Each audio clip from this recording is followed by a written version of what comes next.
So TED, of course, stands for Technology, Entertainment, and Design.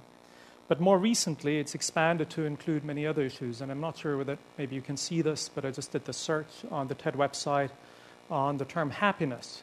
And it shows 151 results with really a range of talks. Now, this is a theme that actually really matters for Armenia for a range of reasons. This is a list of well-being and happiness taken from the World Values Survey, an international survey effort. In this case, there are 98 countries in that ranking, and Armenia is second to last, just before Zimbabwe, actually below Iraq. So it's an issue that's important, and when we look, this has real consequences. I mean, this is when we look, for example, through our Caucasus Barometer, one of the surveys we do, and when we ask people, given the chance, would you move abroad? 48% of Armenians tell us that they would move abroad. 17% say they wouldn't come back. They would want to stay abroad. So this is an issue that actually has a lot of policy implications about living in this country. Now, one of the things that I'm going to try to suggest to you is that detailed data matters, quality data matters to understand what exactly is going on in that context. Now, one of the ways of illustrating is by showing one of my favorite slides. For well-being, we know that being connected matters, how we interact with other people matters. So the data from the Caucasus, once we look at it in aggregate here, we have the question, how many close friends do you have? So this actually sort of lives up to the stereotype about the Caucasus. So the Azerbaijanis very much oriented on their family. The Georgians very gregarious. 44% say they have 4 or 10 close friends. The Armenians somewhere in between. And this is meaningful data. It actually tells us a lot about social networks. But it also hides very important other information. Because once you disaggregate between the genders, you see that in Armenia, 9% of men tell us they don't have any close friends, but 21% of women. So in an aggregate number, without quality data, and without digging further, you don't actually really see what's going on. Now let's turn this around in a positive way and look at who is happy. What can we learn from those that are happy? And this is now taken from the European Values Survey. All of this data is publicly available, so any one of you can actually sort of explore this and come to your own conclusions or different conclusions. So who's happy? Comparative survey includes really pretty much all of Europe and parts of Eurasia, so to speak. Here we see 22% in Armenia tell us they're very happy. The category quite happy is recognized in research to be a bit of a fudge. This is what you say when you can't quite make up your mind. It doesn't actually mean you're really happy. So we contrast that with not very happy and not at all happy to see the contrasts between those groups. Now I'm going to give you a quick summary and my personal interpretation of how I would look at that and what I would conclude from that. Younger Armenians are much more happy than older Armenians. This is good news. We could say we have to harness that enthusiasm and carry it forward, but there's an extent of societal obligation. There's an older generation that has gone through a tough transition and that in a way deserves to be included. So this is an issue there's a public issue, sort of public policy issue here as well. Being healthy, unsurprisingly, plays a large role. If you're healthy, if you say that your health is very good over here, you're really way up there with being very happy. Interestingly, sort of the negative line, not happy, moves down pretty smoothly. And again, sort of quality data interesting here. The real jump in happiness happens between good and very good. And of course, some of the irony is that one of the ways we get over being unhappy is precisely consuming things that are actually not terribly good for our health.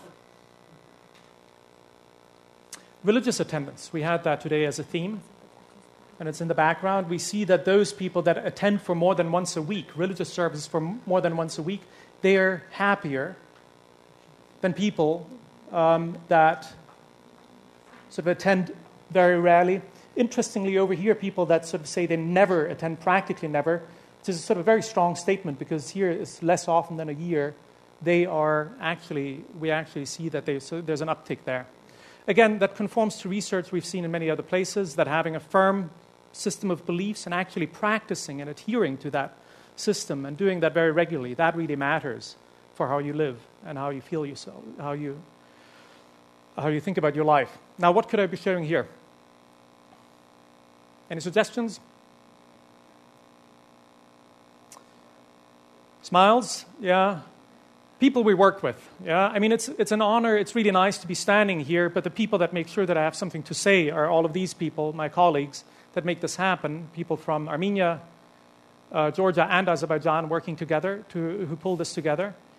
It is really, it's a privilege to be working with them, and it's something that I enjoy very much, and presumably an experience you have as well. And we see here, for Armenians, those that are highly satisfied with their job. Yeah, look at 9 and 10 over there. Really, it goes way up. That's not necessarily something you can influence when you pick a job, but it's something that, if you're an employer, you can make a huge difference in lives. And it's sort of an interesting thing to track. And then we look at trust in people. Here we have the response, people try to take advantage. And here the response, people generally try to be fair. And what we see there is that if you believe that generally people in society try to be fair, and if you have these beliefs very strongly, you're much happier than otherwise. Again, there's a prescription in that.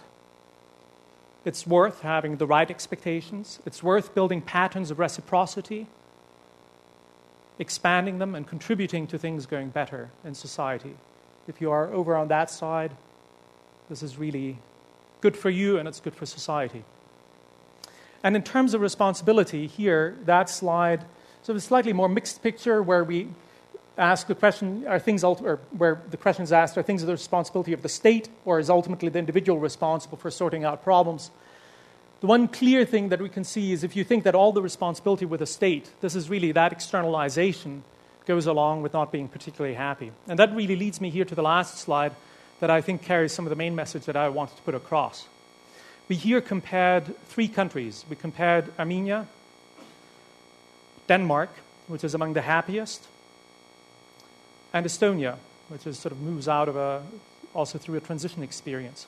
Now, sure, those experiences are very different, but they're very, very dramatically different once you start looking at levels of belonging to organizations, being engaged, and contributing. You see this broad range of organizations. I'm not going to read them out, but about contributing to what goes on around you and associating with other people. Now, look just at the last line. The number of people that say they don't belong to any organization in Denmark, 7%. In Armenia, 88%. That's a really striking contrast. Let me zoom out briefly to my summary, and then I'll get back to this. What I tried to convince you about today, or the case I was trying to make, was that looking at happiness really matters. It's an issue that requires our attention. It requires that on a societal level, because this should be an attractive place to live. There should also be a place where the older generation that is left out should feel included. Quality data can guide our decision-making and guide it in good directions and help us understand how we can do things better. Not all the conclusions, not all the suggestions that we get from that research are new or revolutionary, but they're important. They're vitally important. And here, with that one conclusion here in the end that I tried to present, that engaging, volunteering, that this is a way of making a difference. I think that's an idea worth trying, an idea worth testing, an idea worth spreading. Thanks very much.